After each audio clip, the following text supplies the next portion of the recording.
Hello and welcome to Literally. I'm Anthony Rosenberg, and today we'll be looking at a poem, which is by Robert Frost. This one is Fire and Ice. He has many poems. My favorite is The Road Not Taken, but it's a bit long for one of these blog posts. So we'll be looking at Fire and Ice, a controversial poem and probably very relevant in today's world. So let's get into it. We'll listen to the poem read by the author himself, Robert Frost. Have a listen.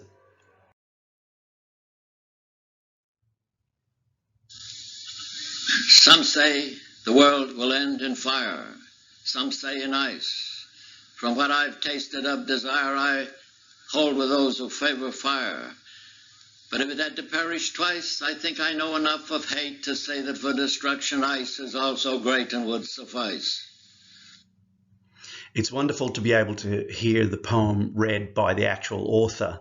The greats usually have died by the time we get around to them. And we tend to not give too much appreciation to poets who are alive today. It's a shame. But it's interesting to note two particular things about the way that Robert Frost read this poem, his poem. The first one is that unexpected and almost errant or odd pause that he makes after the word I on the fourth line. And it might have been a mistake. Possibly this is why we analyze poems, right? To discover, was there an intention, or was it a mistake, or was it just something weird that happened? I don't think we'll ever really know, but certainly what is interesting is after the word desire on line 3, he continues into line 4 with I. Interestingly, the word desire rhymes with fire. We'll be looking at rhymes later on. But I also fits in with that rhyme scheme. So desire, I, fire. So there might have been the intention of maintaining that rhyme, almost like a triple rhyme, intentionally. It might have been a mistake, who knows? But it certainly calls our attention. Nobody else that I have heard read this poem maintains that pause. They always read it in a more, let's say, standard conventional way, stopping at the end of each line, pausing at the end of each line to gain a breath and then read on with the next one. But Robert Frost, when he read it, he did this interesting pause. I believe it probably was intentional to emphasize the idea of I desire fire, possibly. And there are interpretations of what desire and fire might mean in this, and we'll look at them later on. Another interesting technique that is used is once he gets into the second stanza, or tercet if you prefer, basically it's kind of like the second paragraph if you're not into the poetry language, but stanzas are paragraphs for poetry. Essentially, some literary teachers would shoot me for saying that. So he gets into, but if it had to perish twice, and off he goes. There's no pause. Once he gets into that second stanza, he's off. But if it had to perish twice, I think I know enough of ice to say that for destruction, ice is also great and would suffice. He goes really quite fast, no breaths, no pauses. And this technique is called enjambment. And it literally means to jam something together to reduce the spaces between things, or even eliminate the spaces between things. So this enjambment technique gives the text velocity and speed. At face value, I would say I don't really realize why you would need that velocity right here, because the text doesn't talk about speed. It talks about fire and ice, and we can interpret what they mean, and we will. But the text itself doesn't lend itself to an idea of speed and velocity and moving fast. But maybe through interpretation we can understand, there is a reason he's used it, and we'll look at that very shortly. Let's have a look at a few fun facts before we get into the actual language. The poem was written in 1920, thereabouts, and published only in 1923. I'm assuming that, like today, getting things published, it's not easy. I don't know about Robert Frost back then. I would have thought he had more pull and be able to publish things, from one day to the next, but who knows. Interestingly, this time is just after the First World War, and it feels like maybe there was a driving force behind writing this poem stemming from the war. We'll get into the imagery and maybe the connection to war, but it feels like maybe the war helped him sort of want to write something like this. Most people say that it's inspired on Dante's Inferno, his Inferno text, which is famous, specifically Canto 32. Canto 32 in the Inferno, which is quite long, talks about the sinners.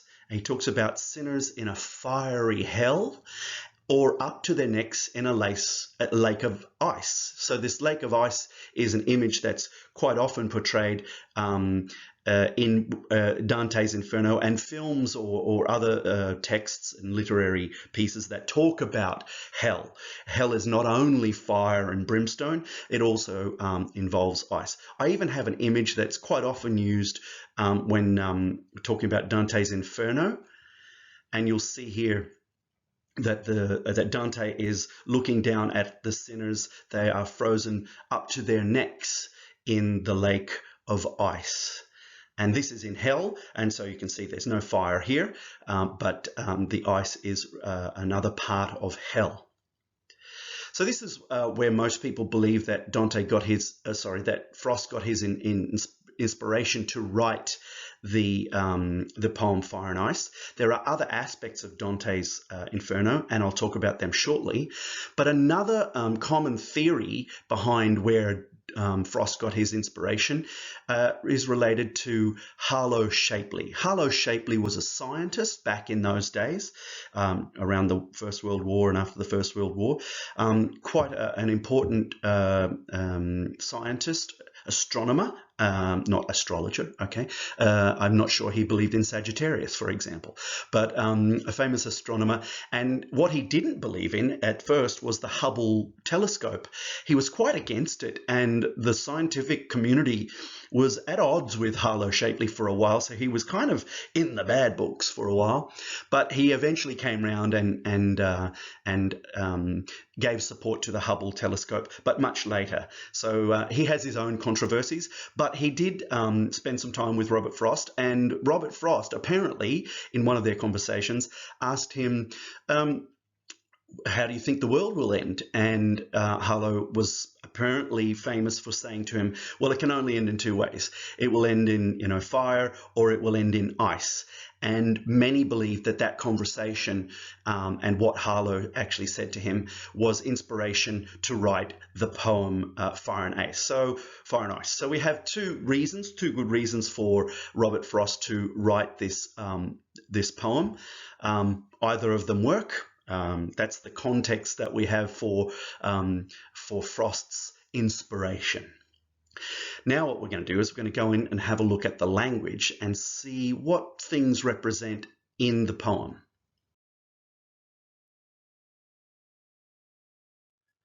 All right, let's have a look at the language.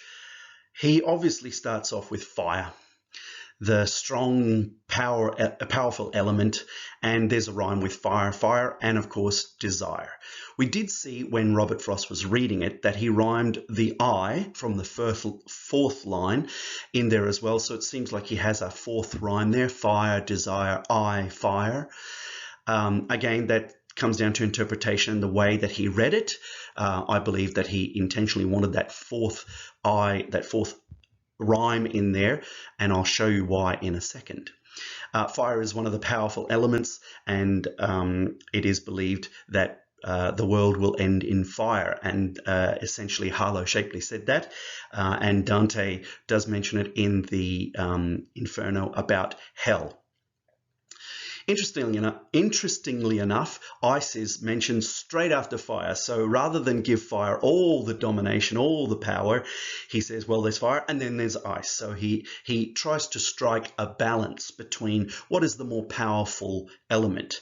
And throughout the poem, we get this idea that there is this opposition and back and forth almost about what is the most powerful element and what will be the end of the world, moving into the idea of Judgment Day, possibly. There is a theory. I do have this written down. Let me just check the correct pronunciation of this one. I want to make sure I'm good. There is a theory that this is an approach to eschatology. Eschatology is the word. And basically it's an idea of Judgment Day, the afterlife, what will happen when it all goes to bits, or to hell, as often we say.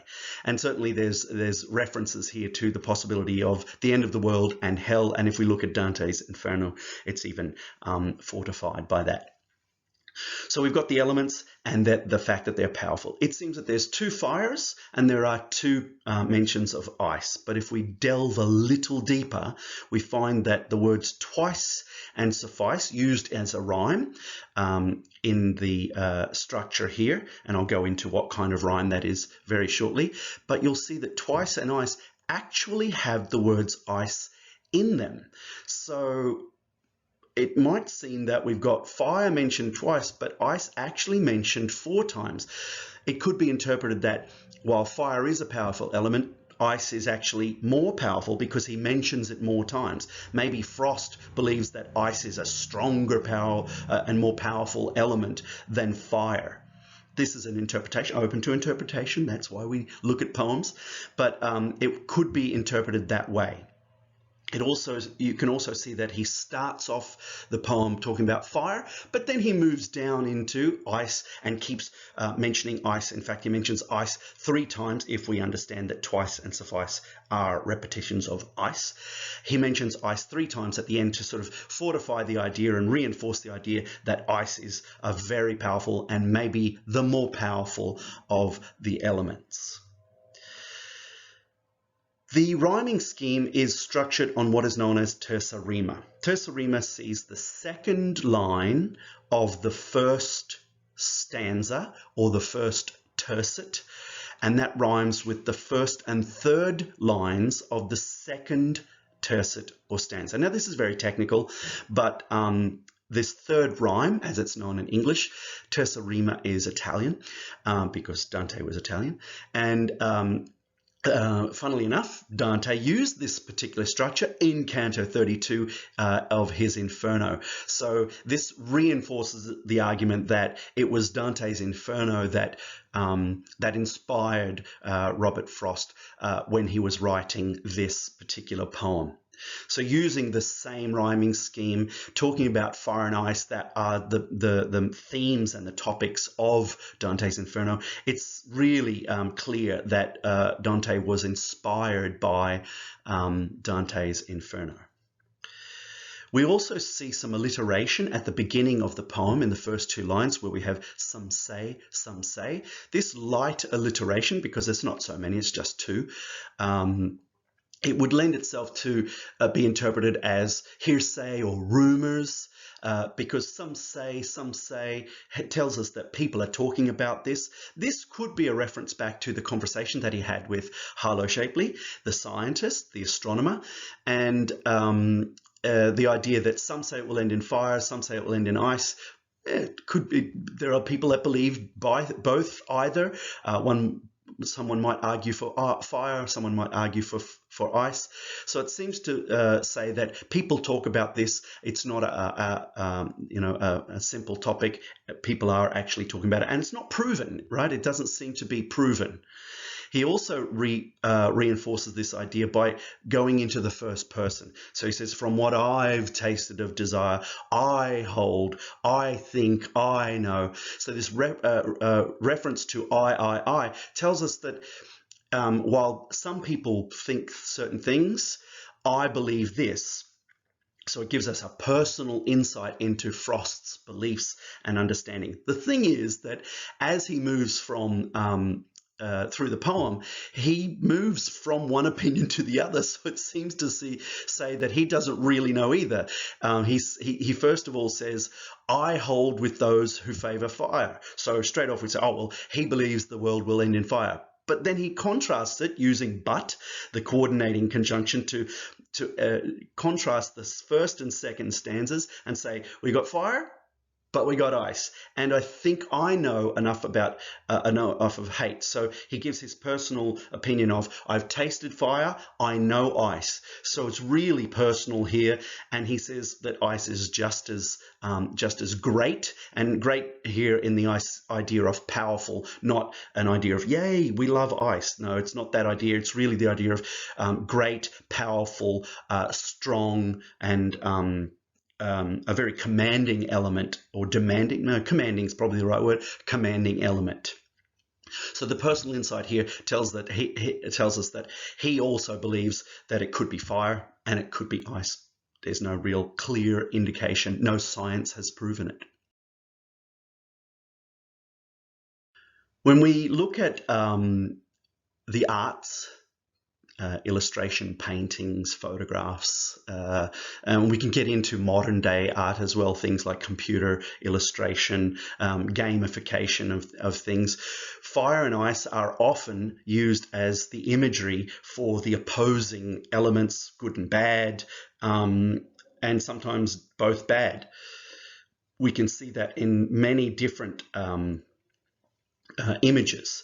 The fire tends to be focused on passion and anger, violence, greed, and bloodlust. Bloodlust meaning the want for blood.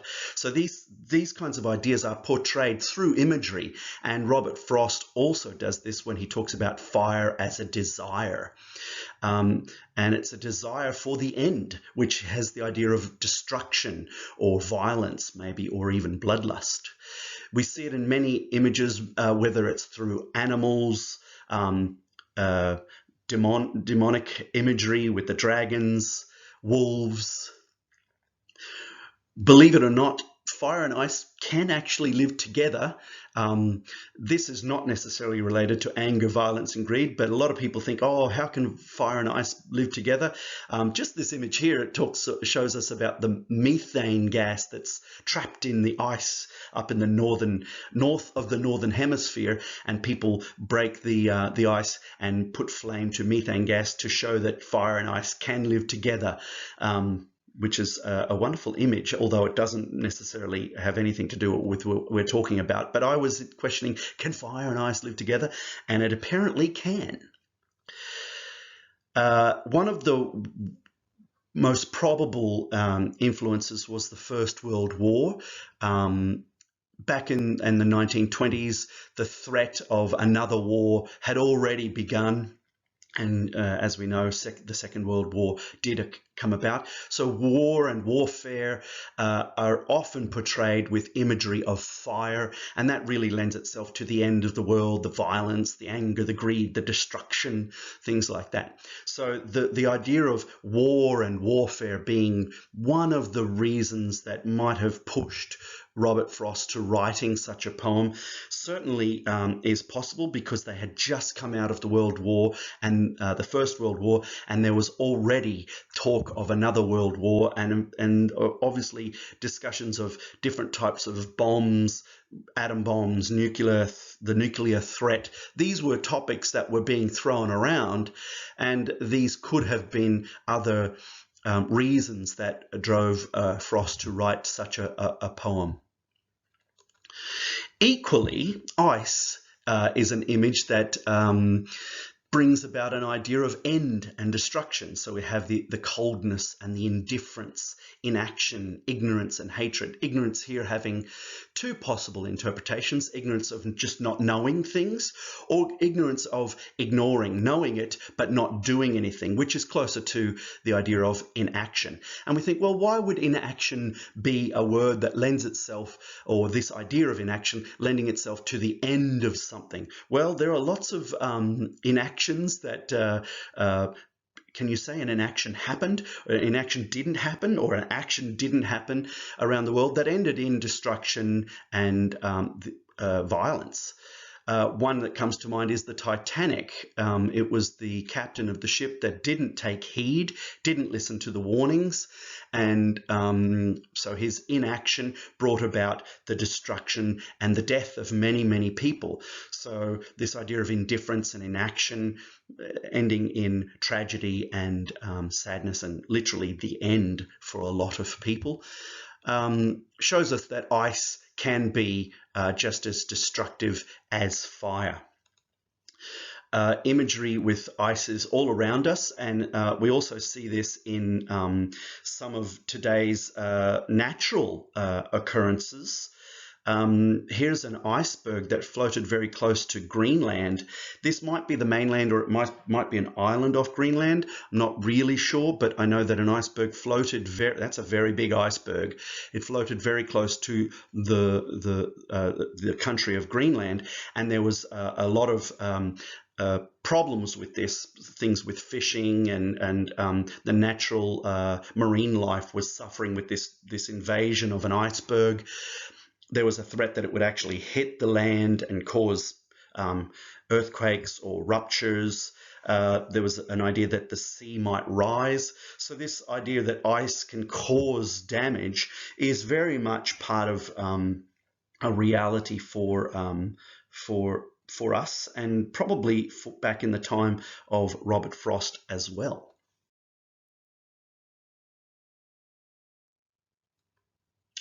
Now, of course, there's a lot of imagery that's brought up with the text: fire and war and destruction in action. Now, we could lend these to ideas of, as I said, war. The coldness could lend itself to an interpretation of maybe climate change. I'm thinking that back in the time, Robert Frost probably didn't talk about climate change, but certainly the inaction of people, this human nature of not doing anything about stopping the wars was also there. The destructive nature of humans as well. The idea of killing and fire as a destructive force, and using fire and to kill and to maim.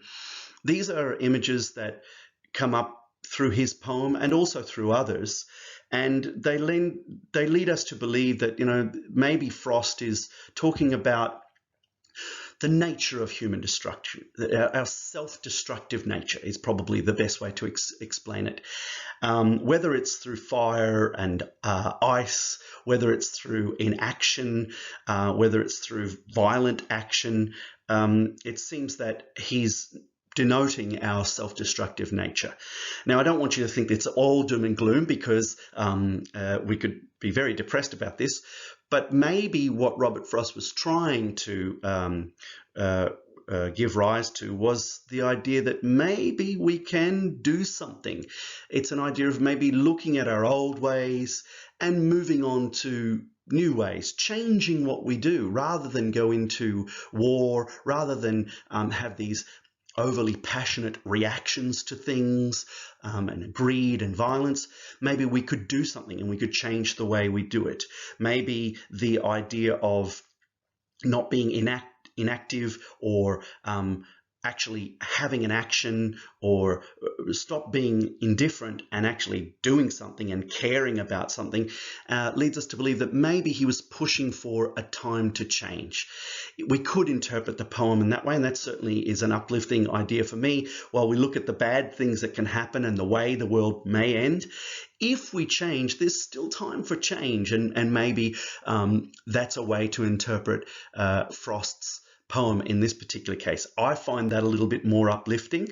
I like to think that maybe Robert Frost was trying to push us to think of that. Maybe not. Who knows? It's my interpretation. So I almost forgot to talk about the reason for enjambment, but thanks to technology, I'm back. So remember, we talked about enjambment earlier on. I believe that the enjambment is one of the ways that maybe Robert Frost is trying to motivate us to get something done, get moving, change things, do something. So through that velocity, that agility that he used in the second stanza, where he doesn't pause and he reads rather quick, this could be interpreted as a feeling of urgency to get change happening, rather than sit back and wait for things to happen, like war and icebergs crashing into your country and things like that. So it's possible that we can interpret the enjambment as a motivating force or a driving force or a little push to get us actually to do something.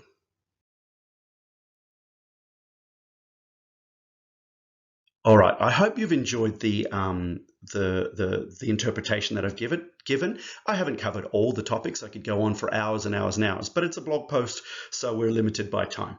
If you have any doubts or you have any opinions, please send me an email. Write to me on my blog. You can get there. You can send me that through my website. All right. Thank you very much. This has been Literally, and I'm Anthony Rosenberg. See you next time.